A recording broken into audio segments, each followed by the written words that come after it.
안녕하세요. 저는 30대 후반이고 광고회사에서 일을 하고 있는 여성입니다. 서울에 살고 있어요.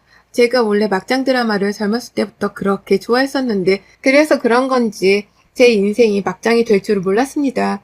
막장 드라마 속 여주인공이 된 제 사연을 한번 들어보시겠어요? 제가 다니고 있는 광고회사는 늘 꿈에 그리던 회사로 어렵게 수차례 도전 끝에 들어왔습니다. 그러다 보니 뼈를 묻겠다는 각오 하나로 입사 후 최선을 다했어요. 어딜 가도 이런 조건의 회사를 다닐 수 없다는 확신이 있었습니다. 그리고 같은 업종의 회사들에 비해서 대우가 굉장히 좋았거든요. 그런 저희 회사에 대한 만족도가 아주 높았죠. 전 제 일을 아주 자랑스러워했고 사랑했어요. 매사에 열정적이었고 열심히 했습니다. 그래서 그런지 상사들 눈에도 좋게 보이기 십상이었죠. 남편은 저희 회사 거래처 업체 직원이었습니다. 친분이 있고 자주 함께하는 업체 직원이라 거의 같은 회사라고 해도 무방할 정도였죠. 그러다 보니 함께하는 시간이 많았고 자주 보는 시간들도 많아졌습니다. 일이 바쁠 땐 야근도 잦은 편이라 긴 야근 끝에 술 한잔은 딱 하고 마무리를 할 때도 많았고 그렇다 보니 서로 편히 대하며 친분을 쌓기도 했어요. 이런 자리를 이어갈수록 남편은 저에 대한 호감을 대놓고 표현했고 저는 그런 남편이 싫지는 않았지만 공적으로 엮인 관계라 사적으로는 얽히는 인게 달갑진 않아서 선을 그었습니다. 그치만 남편은 이후에도 적극적으로 저를 소개해달라고 대놓고 대시를 했고 여러 차례 거부를 하던 끝에 에라 모르겠다 하는 심정으로 소개를 받았어요. 그렇게 정식으로 소개를 받고 사적으로 따로 만나게 되었죠. 늘 회사 업무로만 보던 남편과 사적으로 둘만 만나니까 기분이 묘했고 또 재밌었습니다. 저희는 사적으로 여러 번 만나면서 결국 연인으로 발전했지만 회사 사람들에게는 그냥 친하게 지내기로 했다고만 말하고 비밀 연애를 했어요. 연애를 한다는 사실을 굳이 밝히며 공개 연애를 해서 좋을 건 없으니 말이죠. 가끔은 회사 직원들이 너무 친해진 거 아니냐며 의심을 할 때도 있었지만 일 때문에 서로 날카롭게 투닥거리는 모습을 볼 때면 절대 사귀는 건 아닌 것 같다면서 오해한 거 맞는 것 같다고 말을 하기도 했습니다. 그렇게 무려 5년을 연애했어요. 5년이란 꽤 긴 시간 동안 저도 남편도 승진을 한 번씩 하며 이전보다 더 성장하고 자리를 잡게 되었습니다. 저희는 결혼이라는 꿈을 함께 키우며 돈도 열심히 모았고 앞으로의 날들을 더 안정적이고 행복하게 살기 위해 나름의 준비를 하며 연애를 했어요. 어차피 일 때문에 매일같이 야근을 할 때가 많아서 데이트를 하며 돈 쓸 날이 별로 없어서 저절로 돈이 모이기도 했죠. 어느 정도 준비가 되었을 때 회사 사람들에게 사실은 연애 중이었다는 사실과 결혼을 할 거라는 사실을 밝혔고 모두 깜짝 놀라며 축하를 거하게 해줬습니다. 그렇게 많은 이들의 축하를 받으며 결혼까지 무사히 했어요. 조금 좋았던 건 다른 회사여도 거래업체라 내내 붙어서 야근할 때가 많다 보니까 함께 있는 시간이 많아서 야근을 해도 눈치가 안 보인다는 게 좋았습니다. 왜 그런 거 있잖아요. 연애든 결혼이든 제가 한 달 내내 풀 야근을 하며 상대에게 괜시리 미안해지는 그런 기분이 들 때가 있죠. 그치만 제가 풀 야근을 하면 반대로 남편 역시 풀 야근인 거고 늘 곁에 함께 있으니 저희는 상관없었습니다. 그리고 결혼 후에는 당당히 서로를 챙길 수도 있으니까 좋았어요. 저희 회사에서 남편의 평판이 굉장히 좋았습니다. 사실 제가 이 사람과 연애를 결심한 가장 큰 이유 중 하나이기도 하죠. 저희 회사 대표님이 굉장히 깐깐하고 예민하신 분이신데 남편과 대화를 나누면서 사람이 인성이 좋고 센스 있고 일머리가 있다며 똑소리 나는 저런 사람을 보낸 거 보면 저 회사가 어떤 회사인지 알 수 있는 거라며 남편을 보고 회사를 택한 케이스였거든요.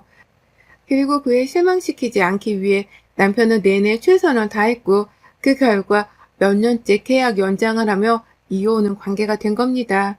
제 남편인데 저희 회사에서 평판이 좋고 좋은 말들이 돌며 듣는 제 입장에서는 기분이 얼마나 좋겠어요.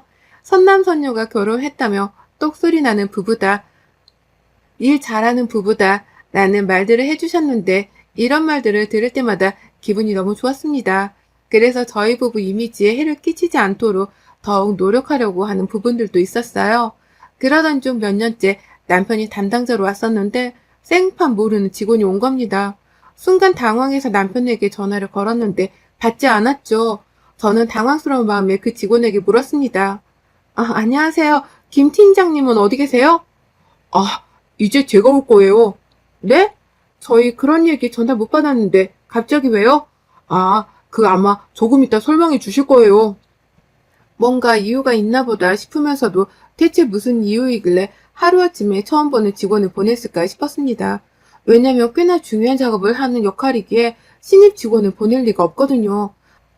남편이 그 회사 직급이 팀장이었는데 팀장급과 주임 이렇게 두 직원이 함께 와서 회의하고 정해진 시간 내에 함께 일을 하곤 했었습니다. 그리고 이렇게 바뀌는 부분이 있었으면 분명 남편이 제게 말을 해줬을 텐데 이상하다 싶었죠. 그런데 어차피 곧 오실 주인님이 남편과도 친하지만 저랑도 오래 보셔서 엄청 친밀한 사이라 물어봐야겠다 싶어서 기다렸습니다. 근데 이날 주인님도 오지 않으셨고 우선은 오신 직원분과 함께 일을 시작했고 마무리까지 했어요. 일을 마무리할 때쯤 남편에게 전화가 왔고 전 다 끝낸 후 전화를 받아 자취주정을 물었습니다. 여보, 지금 어디야? 나 지금 집이지. 어? 아니, 이게 무슨 일이야? 주인님도 안 오시고 당신 대신에 신입 직원이 오고 상황 설명도 아무도 안 해주고 이거 너무 매너 없는 거 아닌가? 신입 직원은 아무것도 이해를 못해서 하나부터 열까지 우리가 다 알려주고 이해시키고 그렇게 일했어, 오늘. 아, 그게 내가 하는 일이 너무 많아져서 이제는 내가 그런 일까지 하나하나 챙길 수 없지 않겠냐고 하시더라고. 그래서 다른 직원이 해결하는 걸로 하자고 하셔서 그렇게 하기로 했는데 제대로 설명을 안 해줬나 보네. 미안. 너무 황당했습니다. 사실 이건 부부라서 이 정도로 얘기하는 거지 업체와 업체 간의 대화였다면 충분히 화가 날 상황이고 매너가 없는 행동이잖아요. 우선은 화가 나더라도 다음날 날이 밝고 회사에서 회사 전화를 통해서 연락을 해 존대를 하며 말해야겠다 싶어서 별말 없이 끊고 집으로 갔습니다. 집에 가보니 남편은 이미 퇴근한 지가 꽤 오래된 듯한 모습으로 컴퓨터 앞에 앉아서 팬티바람으로 게임을 하고 있었어요. 남편이 가끔 게임을 취미로 즐기거든요. 중독 수준은 아니라서 별로 터치하고 있지는 않았습니다. 그저 야근도 없이 칼퇴를 해서 게임을 하고 있는 모습이 신기했을 뿐이었죠. 그런데 이상한 일이 생겼습니다. 남편은 이미지에 굉장히 신경을 많이 쓰는 사람이었어요. 아침밥은 먹지 않아도 머리부터 발끝까지 세팅을 쫙 하는 사람이었죠. 저 역시 머리도 하고 화장도 하고 옷도 신경 쓰는데 남편 역시도 머리 손질하는 시간이 꽤 길어서 저희는 화장대를 쓰는 시간이 겹치며 싸우기에 남편이 일어나서 씻고 머리를 하는 동안 제가 씻고 나와서 머리하고 화장하고 이런 순서로 준비를 했습니다. 심지어 다림질도 빳바닥에서 구김 하나 없고 먼지 하나 용납하지 않을 정도로 출근룩에는 신경을 많이 쓰는 편이에요. 일상룩은 먼지가 있든 구겨져 있든 신경도 안 쓰는 편이고요. 그랬던 사람인데 저 사건이 있던 다음 날은 제가 일어났는데 아직 일어나지도 않고 머리도 하고 있지 않아 늦잠을 잔 줄 알고 놀란 마음에 빨리 일어나라고 흔들어 깨웠습니다. 그러자 남편은 안 씻고 양치랑 세수 안 할 거니까 먼저 씻으라고 했고 저는 있을 수 없는 일이기에 깜짝 놀라서 제 두기를 의심했어요. 몇 번을 되물었지만 그렇게 할 거라고 머리하기 귀찮다고 하는 남편의 말에 알겠다고는 했지만 깜짝 놀랐습니다. 결국 씻고 나와 준비를 하는데 그때서야 일어나서 대충 세수와 양치만 하고 대충대충 옷도 입고 부지런도 안 떠는 모습에 놀랐어요. 누구보다 빨리 출근해서 아침에 이것저것 준비를 하는 게 좋다던 남편이었지만 준비를 다 하고 다시 소파에 누워서 핸드폰 게임을 하는 모습에 놀랐습니다. 그래서 결국 한마디 했어요. 당신 오늘 왜 그래? 무슨 일 있는 거야? 평소랑 너무 다른데? 내가 뭐가 달라? 아니 그렇잖아. 부지런도 안 떨고 왜 오늘 출근하기가 너무 싫어? 아니야 그런 거 그냥 나도 이제 짬도 차고 했는데 대충대충 좀 하고 살려고. 그렇게 힘들게 부지런 떨고 가꾼다고 알아주는 것도 아닌데 뭐 안 그래? 아무튼 얼른 가 먼저. 난 조금 더 있다가도 안 늦어. 심지어 남편은 지각할 수도 있는 시간에 걸쳤는데도 먼저 나가라며 누워있었고 결국 저는 출근을 해야 하기에 먼저 나왔습니다. 출근을 하면서도 하루아침에 달라진 남편의 모습이 신기하고 이상했어요. 그러면서 한편으로는 너무 지쳐서 그런가 싶어서 바쁜 시즌 좀 보내고 나면 데리고 근교로 바람이라도 쐬러 다녀와야겠다 싶었습니다. 늘 남편을 회사에서 볼 수 있어서 좋았는데 이제는 남편을 볼 수 없으니 약간 아쉬운 마음이 들기도 했어요. 아쉬운 마음을 뒤로하고 서둘러 일을 처리하고 한시라도 빨리 퇴근하고 집에 가려고 더 열정적으로 빨리 일을 했습니다. 남편과 함께 야근할 때는 천천히 여유롭게 했다면 남편이 없는 상황에서는 어떻게든 빨리 서둘러서 한시라도 빨리 집에 가려고 애를 쓰는 제 모습이 보였어요. 그런데 이후에도 이상한 점이 한두 개가 아니었습니다. 집안 살림을 제가 하기에 눈에 보이는 것들이 있는데 아침에 두고 간 것들과 다르게 놓여진 것들이 한두 개가 아니었고 심지어는 냉장고에 넣어둔 반찬통의 위치들도 다 제각각으로 달라져 있었죠. 섬뜩하면서도 이유가 뭐지 싶었습니다. 결정적인 건 쓰레기통을 비우면서 보니까 분명 아침에 없던 쓰레기들인데 그새 잔뜩 쌓여있기도 했어요. 집중해서 하나씩 이상한 것들을 찾기 시작하니 끝도 없이 쏟아졌습니다. 남편이 분명 달라졌고 저에게 뭔가를 숨기는 듯 했는데 대놓고 물어보면 절대 말을 해줄 것 같지는 않았어요. 그래서 그 이유를 어느 정도는 감을 잡아야 했습니다. 그러던 중 시댁에 가야 하는 일이 있어서 홀로 다녀왔어요. 남편은 일 때문에 갈 수가 없었습니다. 오랜만에 시댁에 갔으니 안부 인사로도 드리는 김에 혹여나 시모는 뭘 알까 싶어서 남편에 대해 얘기를 물어보며 슬쩍 떠봤어요. 어머님, 요즘 아범이 너무 피곤하다는 말 안 해요? 왜 피곤해하니? 보약을 치워줄까? 돈을 많이 번다고 타가 아닌데 지 건강을 챙겨야지. 아유, 보약을 치워다 먹여야겠네. 걔가 요즘 돈 버는 재미에 빠져서 뭐가 안 보여서 그래. 돈 버는 재미에 빠지긴 했죠. 그래, 아주 똑똑했어. 너는 아주 남편 잘 만난 거야. 똑똑한 게 멀쩡히 다니던 회사 하루아침에 박차고 나오더니 그렇게 돈 벌 줄 누가 알았냐고. 안 그러냐? 시무를 떠본 결과 남편이 회사를 그만두고 뭔가를 통해 고액을 벌고 있음을 알 수 있었습니다. 그래서 전 시모에게 솔직히 말했어요. 어머님, 저 몰랐어요. 아범 회사 그만뒀어요? 솔직히 말씀해 주세요. 무슨 일로 돈 버는 거예요, 대체? 뭐? 너 그럼 지금 맞장구 친 게 감히 시애미를 가지고 논 거냐? 싸가지 없이 내가 네 친구냐? 방법이 없잖아요, 어머님. 어차피 알게 될 거 그냥 말씀 좀 해주세요. 무슨 일 하는지 말해주는 게 어려운 것도 아닌데 왜 그렇게 숨기세요? 시끄러. 이딴 식으로 시애미 농락시키고 놀 거면 찾아오지 마. 시모는 극대노를 했고 저를 거의 쫓아냈습니다. 결국 시모에게는 제대로 된 얘기를 듣지도 못했고 답답한 마음에 남편에게 가기 전에 마지막이다 생각하고 함께 일했던 남편네 회사 주임을 불러 얘기를 해봤어요. 그 주임은 굉장히 난처해했고 제가 퇴사 사실을 모른다는 것에 너무 황당해 했습니다. 대체 왜 대리님은 왜 모르시는지 모르겠네요. 근데 아무리 그래도 본인에게 직접 듣는 게 맞다고 생각해요. 제가 이러쿵저러쿵 말하기는 입장이 난처하죠. 그건 그렇죠. 미안해요. 난감한 부탁해서. 아는 척을 하지 않을 테니 말해줄 수 없을까요? 대체 뭔지 미리 알고 대책을 세우려고 해요. 아무것도 모르는 무방비 상태로 들으면 대책도 못 세우니까. 그런데 대리님, 솔직히 말씀드리면 정확한 퇴사 사유는 저희도 몰라요. 솔직히 김 팀장님 하루아침에 퇴사하신다고 통보하듯 말씀하신 거라 다들 벙 찌고 놀랬어요. 아시다시피 최연소 승진에 대우도 좋으셨고 연봉도 높으셨잖아요. 그런 분이 하루아침에 그만두신다고 하셔서 저희 사이에서는 100%더 좋은 곳에서 스카우트 제의가 들어왔다고 그렇게 생각을 했거든요. 주임과 얘기를 해보니 이쪽도 정확한 이유를 모르는 듯 했고 정말 고맙다는 인사를 끝으로 집으로 돌아왔습니다.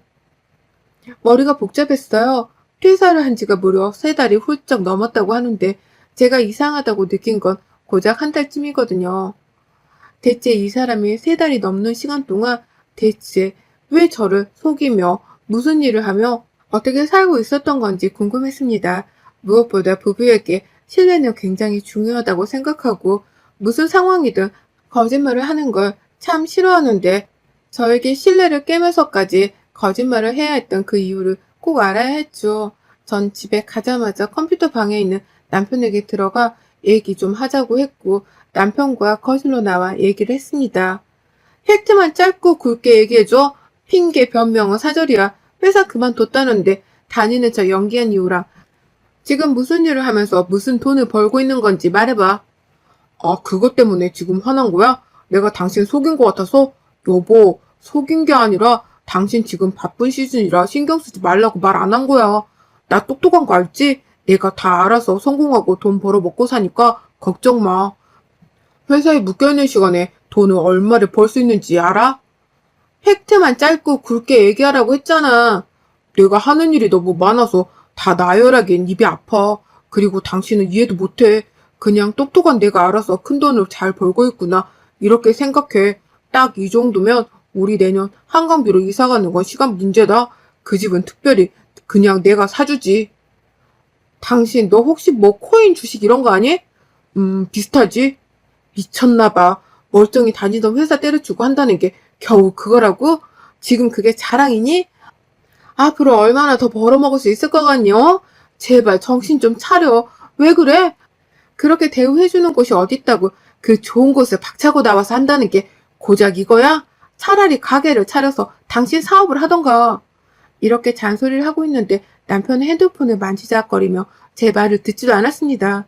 너무 화가 났는데 그때 친정엄마께 전화가 와서 어쩔 수 없이 진정하고 받았어요. 엄마. 재은아, 김서방 요즘 잘 나간다며. 세상에, 아무리 그래도 그렇지. 용돈으로 무슨 500만 원을 보내고 그러냐? 뭐라고? 500만 원을 보냈어, 지금? 그래, 500만 원. 뭐야, 너 몰랐어? 아, 말했던 것 같다. 자주 못 와서 미안하다고. 꼭 맛있는 거 많이 드시고 건강하셔야 한다고 넉넉히 쓰시라고 주더라. 세상에 이런 사이가 어딨냐. 50만 원도 고마울 판에.